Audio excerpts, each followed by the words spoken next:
Hello and welcome to today's video. Today I'm reviewing a pen from Kakimori.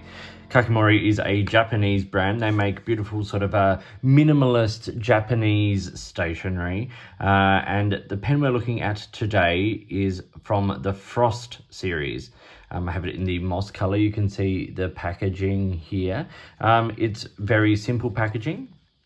As you would expect from Kakimori. It breaks away a little from the, the grey sort of matte cardboard finish that we're used to. Let's have a look at this pen. So you open it up and the pen sits here in the little cardboard house with a little information sheet and things. And this is the Frost Fountain Pen in moss. So I'm going to talk about the parts and features of this pen. I'm going to do a writing sample, size comparison, all that kind of stuff. So the Kakimori Frost Fountain Pens are made from a polycarbonate body, and they're made in Japan, but using German-made nib and converter, which I'll come to in just a little bit. They're a sort of a frosted acrylic, and you can see things like this little like seam join line down this middle there, and there's a bit of an engraving just there. I'm not sure if the camera's going to pick that up. Kakimori, made in Japan. It's got a simple domed end. The pen sort of swells out to this sort of center band and then sort of tapers down to a domed end on that end. It is a screw cap and comes off in less than one turn. It does posts, and it posts sort of relatively securely. It's okay. It doesn't sort of post, it kind of doesn't post straight, if that makes sense. You kind of have to work it into place. It's a bit weird. And then it reveals a decent sort of step down onto some threads, and then quite a long and tapered section, and then this steel nib and feed. The nib and converter here are made by Schmidt. It is a cartridge converter pen, standard international. It comes with a converter here. This pen, Kakimori make a range of inks that are sort of pigment-based inks that are safe for fountain pens. I don't generally tend to use them in my fountain pens. I do use a number of them, and I use them with dip pens and things like that because they are absolutely beautiful inks. They are incredible for calligraphy and art and all that kind of stuff. I just think they take a little bit more maintenance, and I have found them to stain a couple of pens. Not that that would necessarily be an issue here. That's just part of the brand. But this Frost Fountain Pen is very simple, minimalist kind of design. There's no clip, there's no roll stop, there's not a whole lot to it. It was designed by Makoto Koizumi. It's a quite a nice, simple, elegant design, and I like the frosted finish. So this is the moss. It also comes in violet, which is like a purple grey sort of color, translucent, which is a frosted clear, and amber, which speaks for itself. It's a nice, simple pen. It's not the most expensive pen going around. There's lots to like. There's lots that I have questions about, but let's quickly do a size comparison. So for the size comparison today, I have it alongside the traditional Lamy Safari, but I've also got it alongside the Kakimori aluminium fountain pen, which I really like. I think this is a really sort of simple, clean, slim, minimalist pen, great for drawing, great for everyday writing, that kind of stuff. You can see it's about the same length as the aluminium. It's a little bit girthier, of course, and of course it's a very different look and a very different material. Unposted, you can see it's a little longer there than the aluminium. It's shorter than Safari. These are not big pens. These are very sort of small pens, obviously designed for like sort of a Japanese minimalist market. However, posted, they come out not too bad in comparison to the Lamy Safari there. It's a comfortable length pen. It's got a decent sort of width to it. It does have a slightly sort of narrow section, but, it comes out okay. So let's now talk about the specific dimensions of the Kakimori Frost Fountain Pen. It's 135 millimeters when it is capped. It's 128 when it is uncapped, and it's 168 when it's posted. It does post relatively securely, as I said, but it doesn't like to post sort of straight, if that's something that you are sort of in need of. It has a small section that ranges from about 8 to 10 millimeters. So if you hold it at the top, it's a decent length, but you are putting yourself far away from the page. If you hold it further down, it is a little on the narrow side. Around the cap is about 14 millimeters, so that's not too bad. Now, the pen weighs a total of 14 grams. It is super, super lightweight. 11 of that is in the body and 3 of that is in the cap. Polycarbonate is a lightweight, durable, but lightweight material, and it definitely feels very, very light in your hand. Let's do a writing sample here with the Kakimori Frost Fountain Pen. I have this in moss. It has a steel Schmidt made nib, and this is the fine. It also comes in medium, and the ink I have in this today is Toucher Sabi Midori. So as I said, I don't necessarily use Kakimori inks with fountain pens. They're perfectly safe. They just take a little bit more maintenance, and they do have a tendency sometimes to stain things like the converters. But this Toucher ink is absolutely divine. It goes on sort of a nice sort of blue, and then sort of dries a really sort of lovely green, which ties in beautifully with the color of this particular pen. Let's do some writing.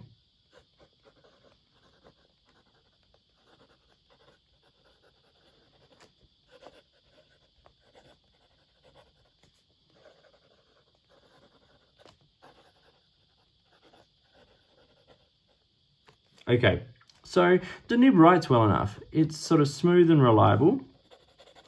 It's on the wetter end, I would say. Like, it's definitely not a dry writer. Reverse writing is not good. It is not a flex nib, so don't push it. It's actually quite stiff, but that works for me in terms of what I prefer. Quick writing.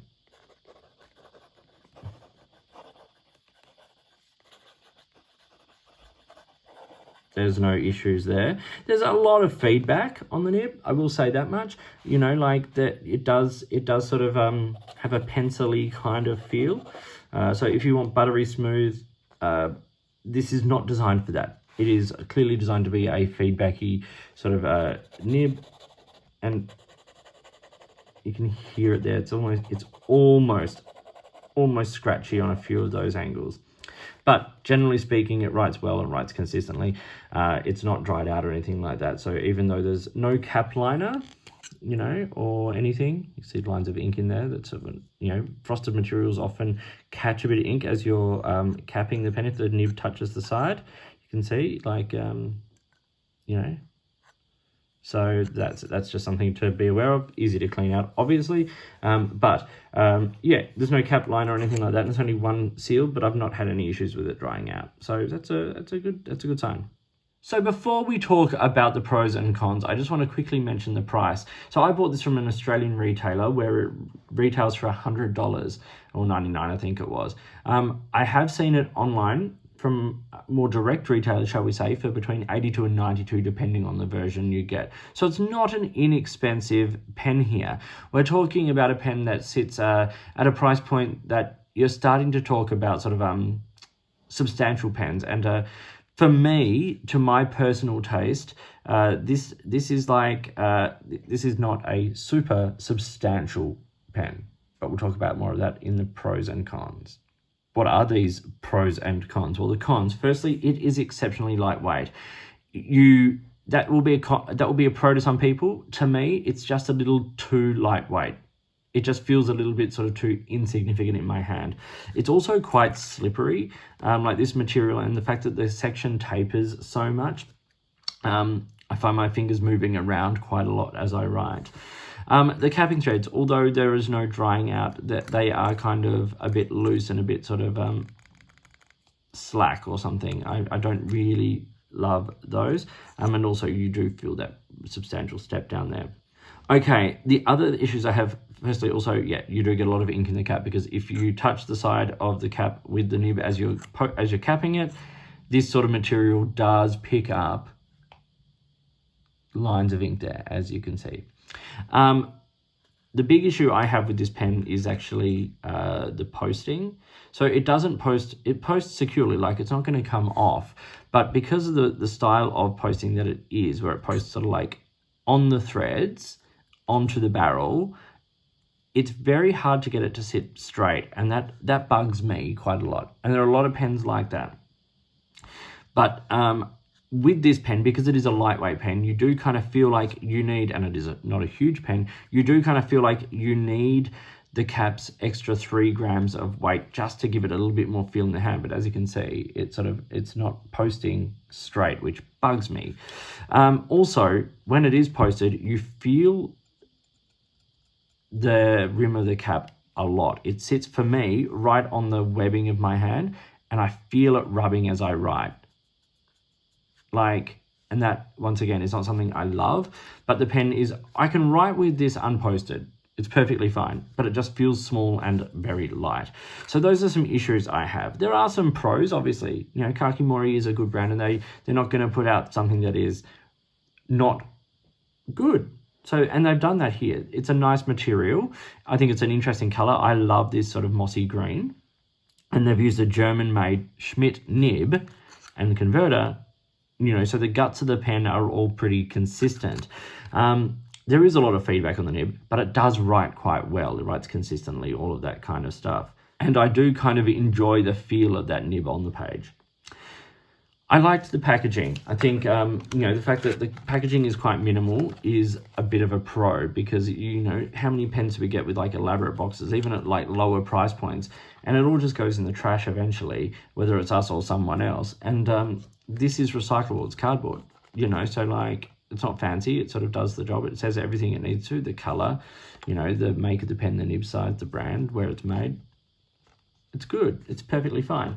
So I really liked the aluminium body fountain pen. I think this is a great little pen.